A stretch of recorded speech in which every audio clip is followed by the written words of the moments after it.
মনোনয়নপত্র যাচাই বাছাইয়ের কাজ শেষ করেছে নির্বাচন কমিশন। সেখানে ঢাকা ১৩ এবং ১৫ আসনে মোট ২০টি মনোনয়নের মধ্যে ৮টি বাতিল করা হয়েছে।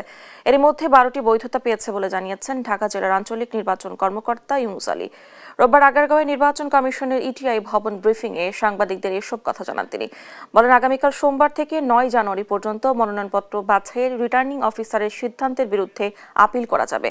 এদিকে সারা দেশে কতগুলো মনোনয়নপত্র বৈধ এবং কতগুলো বাতিল হয়েছে তা পরে প্রকাশের কথা জানিয়েছেন নির্বাচন কমিশনের কর্মকর্তারা। ১৮৬ ঢাকা ১৩ আসনে মোট ১১ জন প্রার্থী মনোনয়নপত্র দাখিল করেছিলেন। যাচাই বাছাইয়ে তার মধ্যে ৫ জন প্রার্থীর মনোনয়নপত্র বাতিল করা হয়েছে এবং ৬ জন প্রার্থীর মনোনয়নপত্র বৈধ ঘোষণা করা হয়েছে।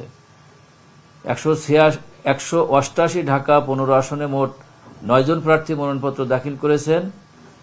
গতকাল ৩ জানুয়ারি তারিখে যাচাই বাছাইয়ে ৬ জন প্রার্থীর মনোনয়নপত্র বৈধ ঘোষণা করা হয়েছে এবং ৩ জন প্রার্থীর মনোনয়নপত্র বাতিল ঘোষণা করা হয়েছে।